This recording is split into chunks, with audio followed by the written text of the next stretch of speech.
You have to understand what people's reference prices are, and quite frankly, do nothing as your competitor. Coffee's for closers only. So we've established my proposal is sound in principle. Now we're just haggling over price. Let's see how much we're going for on eBay. Man, it's the same as Dunkin' Donuts. Costs 15 times the price.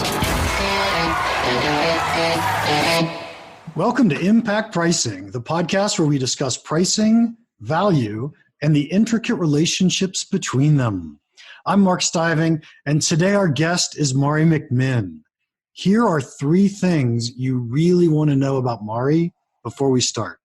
First, her replies to my LinkedIn posts are always pithy and interesting, and that's what got my attention and why she's here with us today. She's been a pricing practitioner for about 12 years at several different companies, and she's currently in procurement at Valvoline. Oh, and every one of her LinkedIn posts includes hashtag pricing rebel. Welcome, Maree. Thanks, Mark. It's good to be here. I am so looking forward to this conversation. Me too.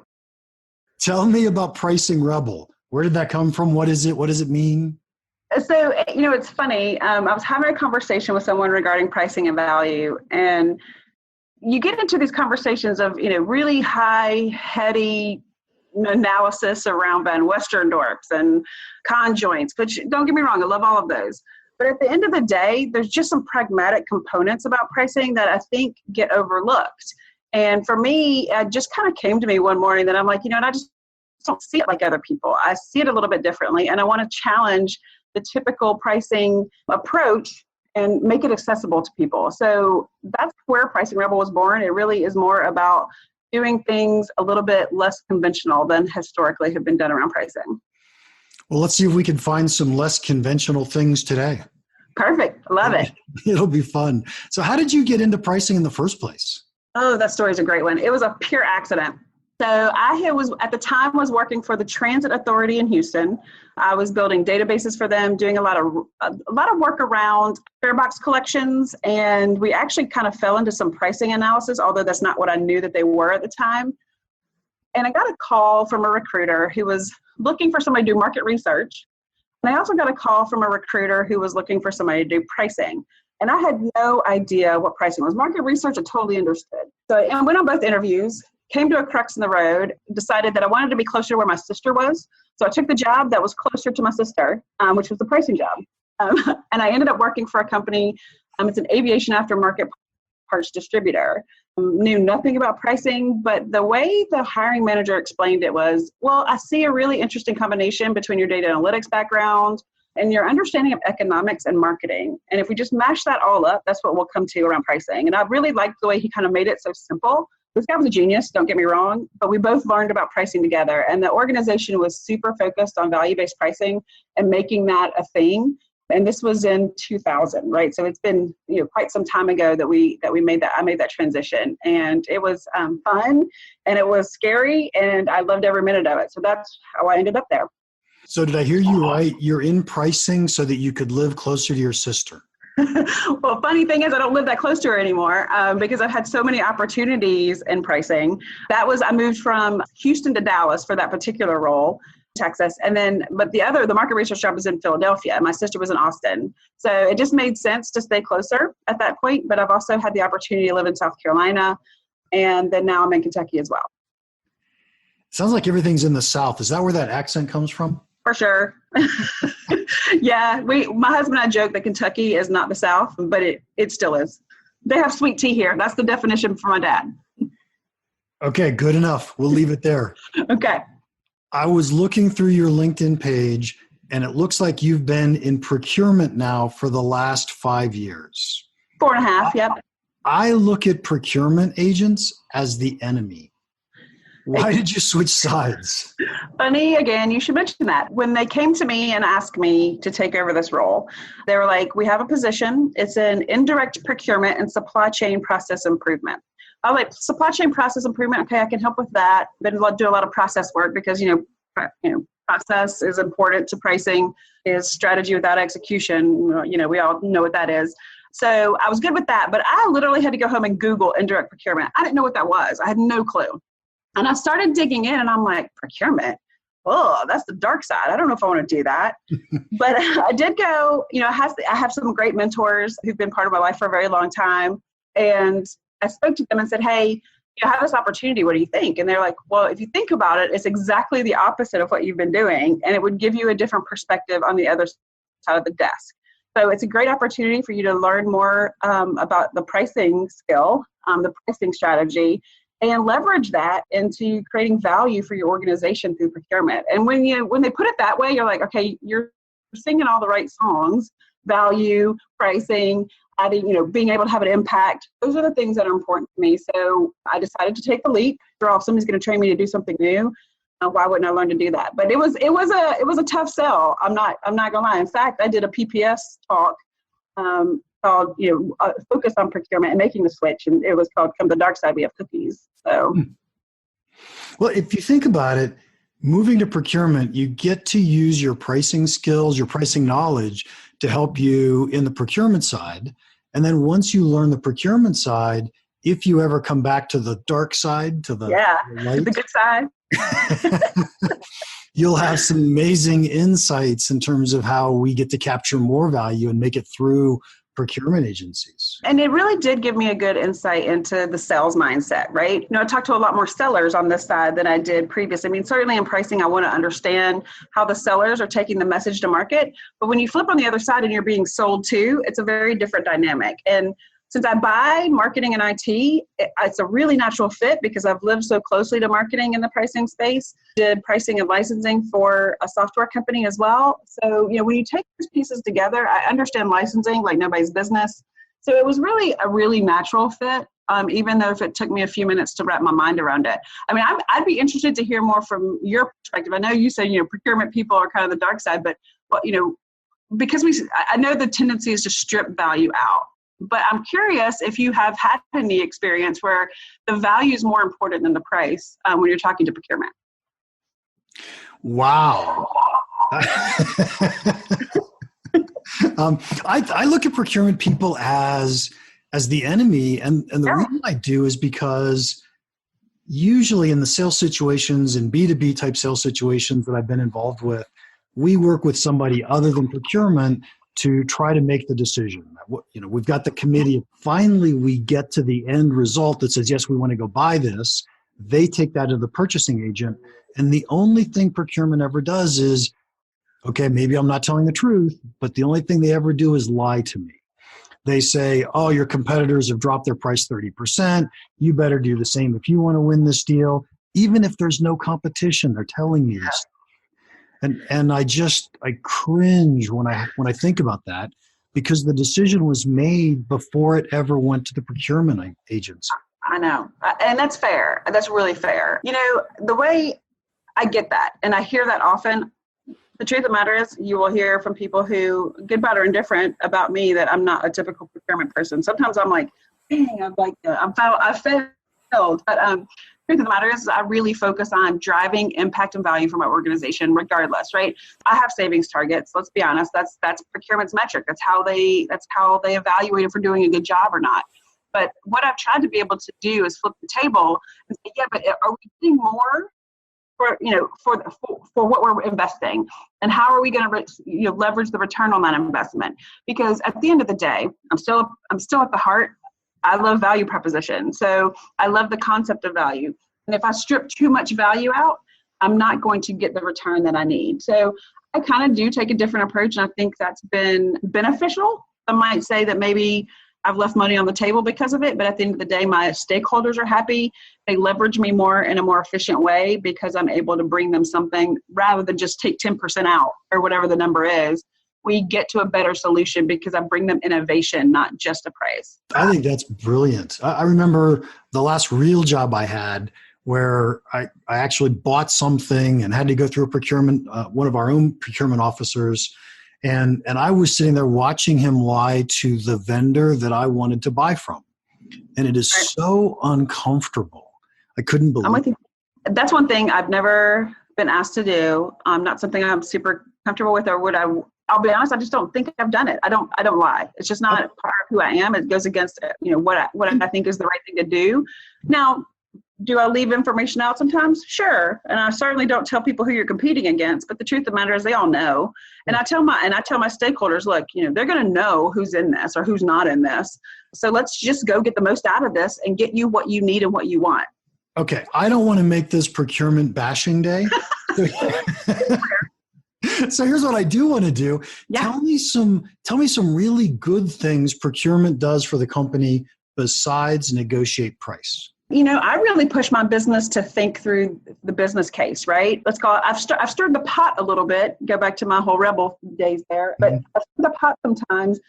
Say, look, you're not ready for this. We're going to buy this. You're not going to be able to implement it. You need to slow your roll, but really pushing them to make sure that they understand what they're asking for, because not always is a tool going to solve every problem that you need. And by the way, if your business process or you need to transform some aspects of your business, a tool isn't going to solve that for you. I really push on that, quite frankly, back to the organization. That's the other thing that I really take seriously, is ensuring that the deals that we're getting into are good for the organization. Not just that we're saving 10%, but that it's a qualified quality partner that we're going to do business with, and that the contract is written in such a way that we have our outs if we need them, or we're both getting benefits in the long term should the relationship be beneficial to both of us.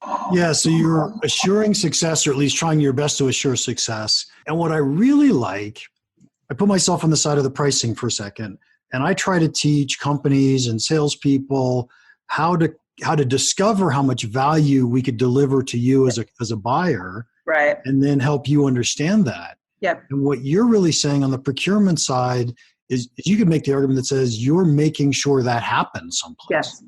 Yeah. And let's be honest, not every salesperson is really good at articulating value.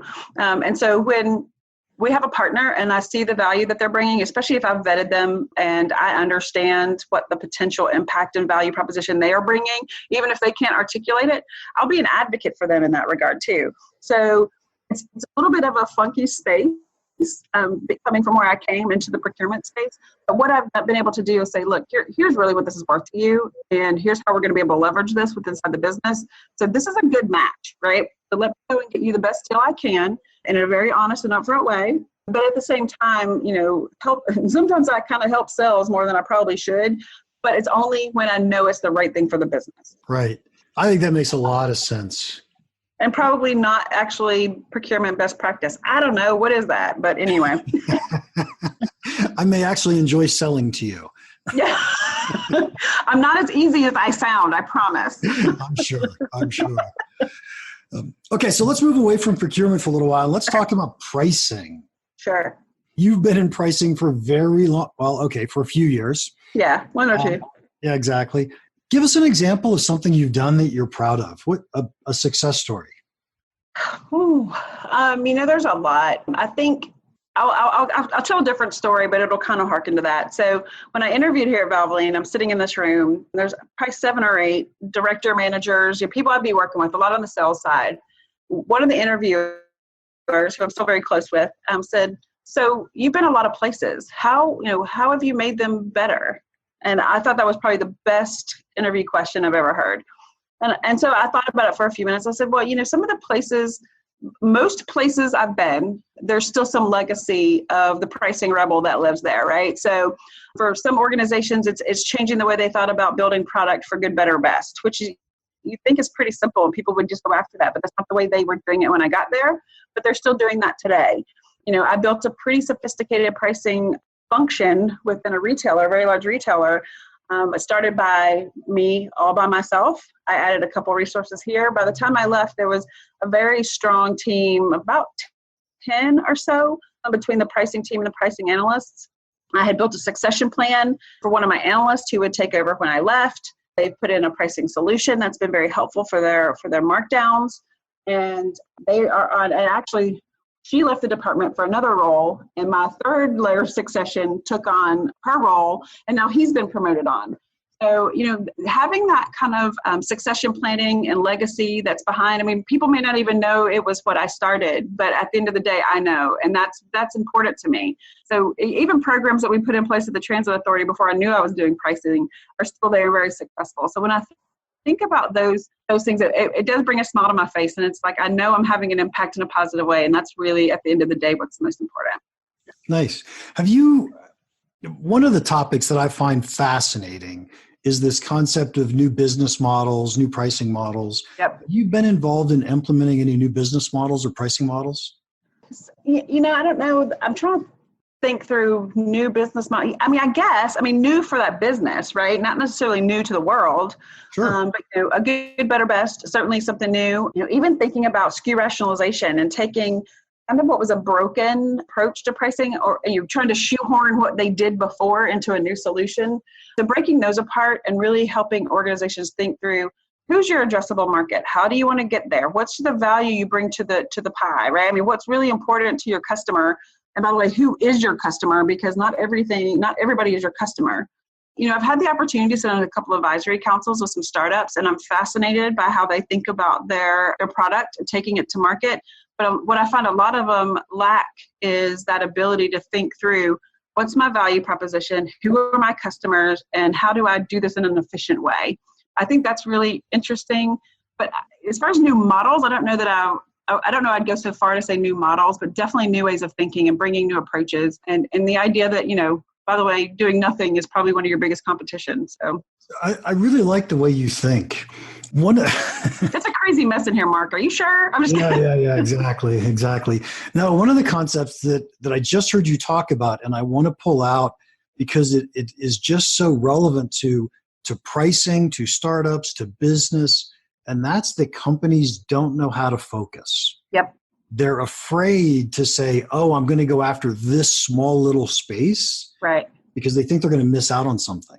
And if we could just stop and say, look, I'm going to focus on that market segment, on that piece, suddenly pricing becomes easier because we can actually figure out what the value is to that market segment. Exactly. And especially in, with some startups, there's a lot of especially startups that have gotten some capital infusions. There's this huge pressure for them to have those returns very quickly. And so they're trying to boil the ocean. And at the end of the day, it's like, you just got to put your toe in. And putting your toe in is going to give you a good point to know, okay, what's next? And then what's next? Am I about to fall off a cliff right here in this ocean? Or am I, is there still some sand under my feet? So I think that's the thing that it's a great point. It's like just focusing. And by the way, I'm guilty of it too. Because, when I sit and having experiences I've had and being in so many different organizations, I see opportunity all around me. Somebody told me once, it's like, you're so entrepreneurial. And I just kind of looked at him and I was like, what? And he goes, I don't mean that you want to own your own business necessarily, but you just see solutions to problems that no one else sees. You know how to connect people and you know how to connect solutions. And that's a really interesting skill set. I never really thought about it. But when you kind of take a step back and see all of these possibilities, it's hard for me to stay in my lane. So focus sometimes is not necessarily one of my strong suits. I really have to hone that back in and think through, okay, what is it that I'm trying to do at this moment and accomplish at this point in time? So it's key. And we all want to be super successful, right? It is hard for all of us. Yep. As you know, I'm starting a new business right now, and I'm always saying, no, I can't go do that. No, I can't go do that. And it's hard. Yeah, because you want to. Right. Especially if it sounds fun. Right. Exactly. For sure. Okay. Do you have, if you were going to say, here's a big problem that I often see in companies that has to do with pricing, what would you say that is? A lot of it has to do, start with the data, right? We all know data is just a hot mess in general. There may be so much of it, you don't know where to start.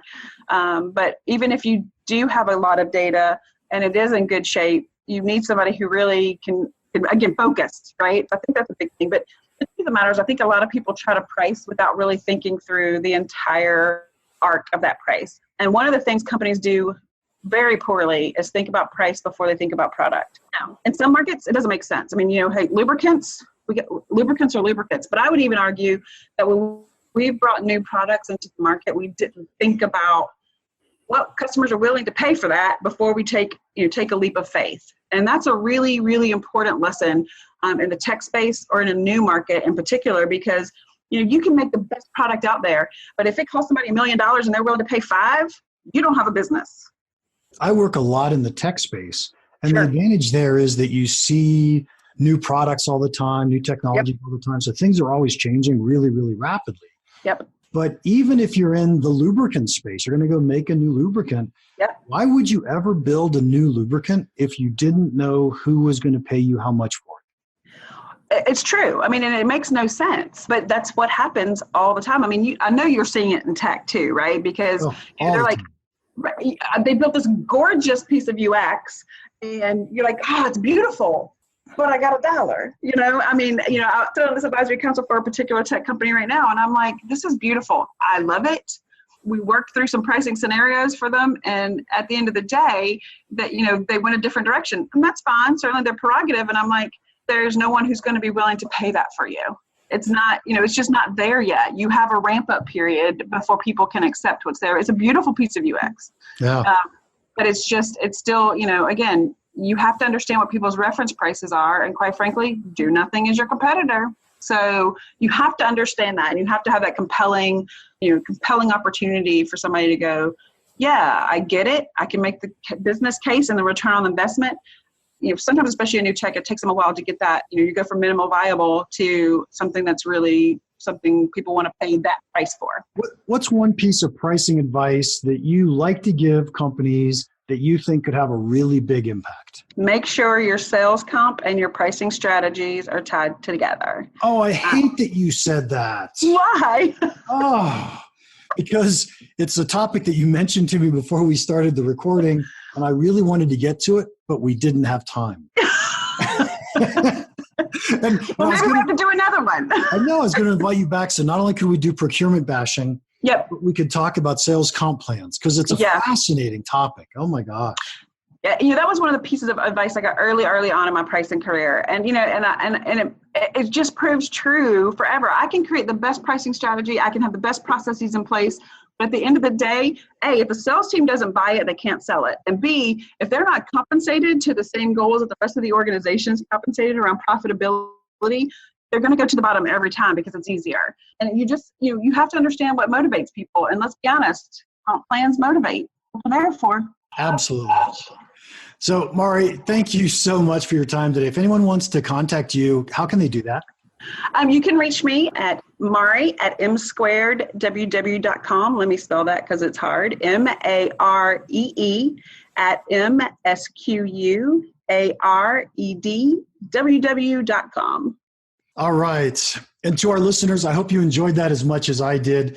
You certainly got a lot of information because you got to admit she speaks a little quickly. Today, let's start something new in the podcast. I'm going to ask you, the listeners, a question. You can answer by posting your answer in LinkedIn. Maree's going to respond. Go to my LinkedIn site where I'll pose the question there as well. Whoever gives the best answer, which I'll define best as insightful and pithy, will get a free copy of my first book, Impact Pricing. And so here's the question. What is value? What an easy question that one is. Don't forget, be pithy, be insightful. And now you've made it through another episode. Thank you so much. If you got value out of this podcast, would you please tell your friends about it? Like us on however you subscribe to the podcast. It'll really help us out. Also, any suggestions or questions can always be sent to me directly, mark@impactpricing.com. And finally, please join us for the next episode of Impact Pricing.